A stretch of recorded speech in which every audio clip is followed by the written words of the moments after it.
But first, we kick it off with a quick recap of that press conference yesterday. Fitchburg Police Department holding a press conference on the behalf of the Dane County Chiefs of Police Association, talking about the motor vehicle thefts that have happened this past year. Take a look.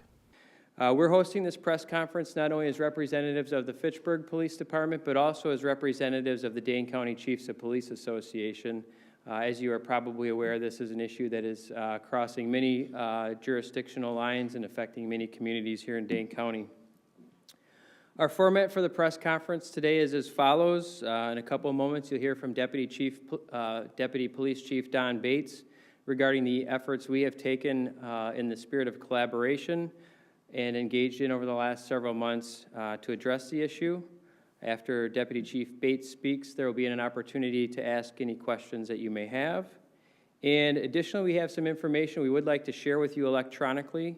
So if you haven't done so already, please share your email address with Sergeant Hartwick, who is standing by the door there before you leave, so that we can get that information to you.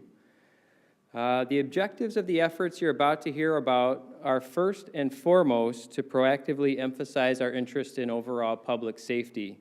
I can't stress it enough, but public safety is clearly our #1 priority through all of these efforts.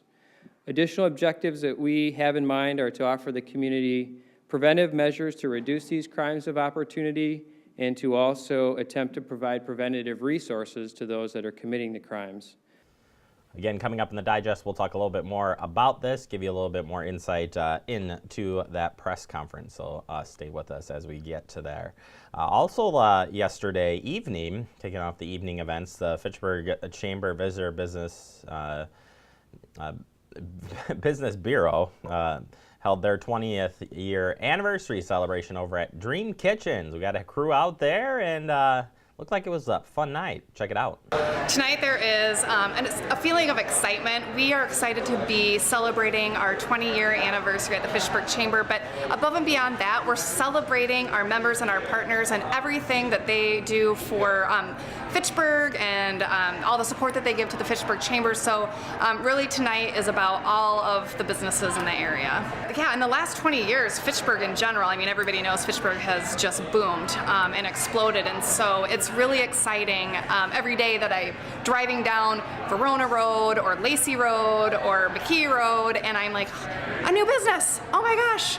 I gotta go in and check them out and see what they do and talk to them. And so every day it's just exciting, and it's so exciting to be able to get to know these business owners and these people who work in our community that are working so hard, and we get to market and promote them. I mean, there's nothing better than that. Yeah, we actually have a lot of things going on, both on the chamber side and the tourism side. So we're planning a couple of pretty interesting events, so to be continued, but I do believe that we'll have an announcement in the next 6 months or so for a very exciting event, yeah. And obviously, a night like this, we can't do something like this without our sponsors. So we have Promega and Agora, who are our champion sponsors. We have the chef sponsors. We have 4 chefs here tonight, and those sponsors are Wagner CPA and US Cellular. We have our specialty cocktail called Pave the Way. That is DRS Paving, so we thank them. And of course, they are using exclusively Yahara-based spirits. And then we have an ice luge that people are going to enjoy pouring that cocktail down. That is sponsored by Supreme Structures. We've got the chefs here we've got Rocky from Soho, Colin from Benvenuto's, Lauren from Surya Cafe, and Caroline from the Thirsty Goat. And we also have Rich from the Hop Garden, so he's serving up some cold brews.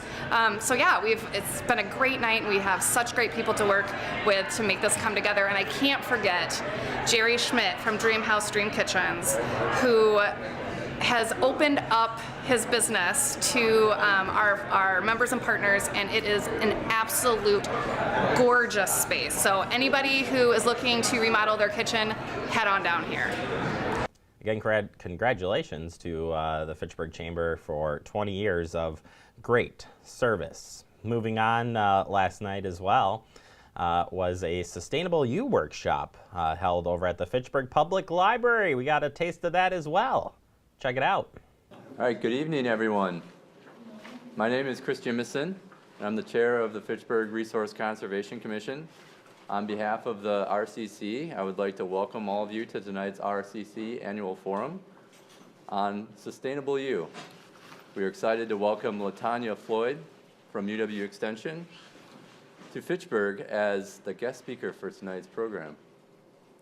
We've had numerous events over the years focusing on a wide variety of sustainability and environmental topics, from stormwater to water quality to energy conservation to transportation to winter bike riding to composting, recycling, a solar forum, even a climate forum. But tonight in 2018, we've decided to focus on you with our Sustainable U program.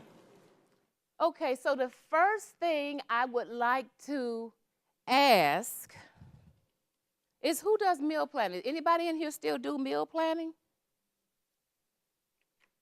Just a few people? Just a few people plan meals? Nobody plan meals? Why plan meals? Because we save time, we save money, we're less likely to run out of food before the end of the month, and we have healthy meals and snacks. One of the things that we really talk about a lot now is my plate. So they say when you sit down at the table, whether it be breakfast, lunch, or dinner, they want you to have half your plate fruits and vegetables, and then whole grains, and then you see the protein is the smallest one on the plate. Don't worry if you missed that event. We'll be broadcasting that a little bit later in the month of February, so you'll be able to see the full event and great tips on healthy eating coming out of that workshop. Finally, last night there was a McGaw Park Forest Management Plan meeting held over in the community center. Again, our crews were out and busy, and we covered this one as well. Take a look. Before that, we created a McGaw Park Master Plan in 2012, and part of that plan was to create a woods management plan for the wood portion of the park. And this is kind of the implementation of the implementation piece of that master plan, which is natural environment, and I don't know if you can read that there, but it states create and implement a woodlot management plan. So that's really, and the point is really that we as staff haven't made that decision in a vacuum. This was really part of a public process, not only for the McGaw Park Master Plan, but I'll share a couple statistics that in 2015 they actually did an urban forestry survey to gather information from the residents in regards to different types of ideas and topics. That meeting is already posted up on our government channel, so if you want to check that out or watch the rebroadcast, all you got to do is head to the website, fitchburgwi.gov, and you can click on Fact TV, watch government channel, F3, folks. All right, Coyotes in Fitchburg. Doesn't happen very often, or does it? Here we go. Coyotes are more active in late January through early March, as this is their breeding season. Coyotes have been seen in around Fitchburg. In general, coyotes are more afraid of you than you are of them. The city's posted up some helpful resources for you to keep your pets safe. I'll post up that link so you can check that out, and we'll explore this on the digest next week. Finally, for your headlines today, snow removal. Now, I know it's getting warm out, and you might be thinking, why are you telling us this? But this is just a friendly reminder that per the ordinance, property owners are required to keep sidewalks clear of snow and ice so that pedestrians can navigate safely. The owner of each lot or part of the lot shall remove all snow and ice fallen or accumulated no later than 6 p.m. the day after the snow has ceased. As it says, the fine for failure to remove snow and ice is $187. I'll post up the link where you can find all of this information and more on our Facebook page when I post up the headlines. All right, that is your headlines on this nice and warm Friday.